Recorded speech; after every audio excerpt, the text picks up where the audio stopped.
Hi parents, Kirk Jones, high school pastor, North Coast Fallbrook, giving you the weekend recap for January 13th, which was yesterday. We are just about halfway through James. Yesterday we did verses, I think it was like 14 through 26 or 28. The second half of James, talking about faith and deeds. The first thing we did was we defined faith and how it's not just, mental awareness, but it's this idea, especially in the Greek and the Hebrew, that gets a little bit lost in translation. It's not just faith, it's also belief and trust. We like to say in volume that faith is trusting God enough to do what he says, and so it's accompanied by action. So your students were pretty familiar before the message that this saving faith in the Bible, we're saved through faith alone, is a faith that's put into action, that is backed up by a lifestyle. So what we did was we kind of talked about the difference between a living faith and a dead faith, because they're both a real thing. James points that out. He says you can say, I have faith, I believe in Jesus just like I believe in Santa Claus, and that's a real thing. It just has no salvation in it whatsoever. There's nothing there. It benefits you, none whatsoever. And the examples he uses are Abraham and Rahab, and he says these people were people that believed, but that faith wasn't credited to them. It wasn't of value. It held no water until they acted on it. God is a God of evidence, and he wants our faith, he wants our belief to be backed up by evidence. So a saving faith, a couple things your students wrote down, is a verb, something that you go out and do. Number two, it's observable. We should be able to see it. So at school, if I show up, I should be able to see you living out your faith. And I shared a couple examples with them from when I was in high school. And number three, it proves that we truly believe. So it's that evidence. A couple of quotes I shared with them. Faith alone saves, but the faith that saves is not alone. It's accompanied by good works.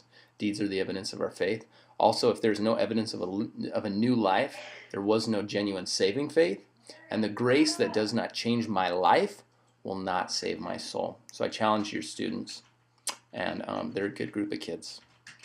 And they, most of them get this. They're walking with the Lord. But I really want them in high school to start owning those decisions and owning their faith, whether they're new to church or whether they've grown up in a Christian home all their lives. I challenge them. You need to ask yourself, what's going to happen when I die? That's probably the most important question anyone can ask themselves. What's going to happen when I die? And you need to make a decision on what you determine truth to be. And then I obviously have a preference that you walk with the Lord, but I went as far as to say, I'm going to respect you more if you make a decision and act on it than if you sit around and do nothing. And my hope is, and again, this was more for the sake of dramatic effect than anything else.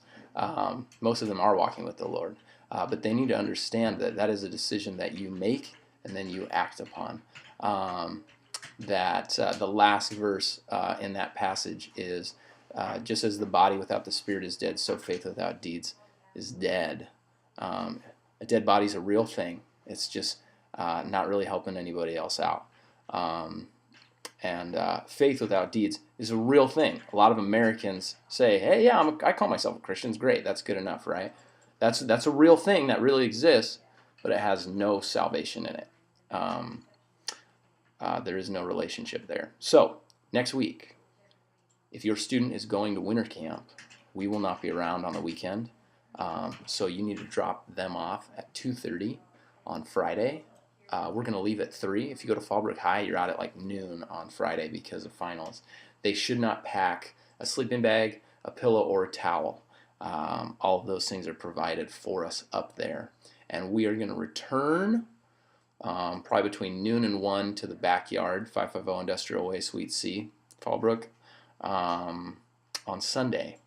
If your student is not going, then we are actually canceling high school service, and they can join you in what we call big service on Sunday. So I will see you soon. and hopefully this sparks some interesting conversations about faith and deeds. See you soon.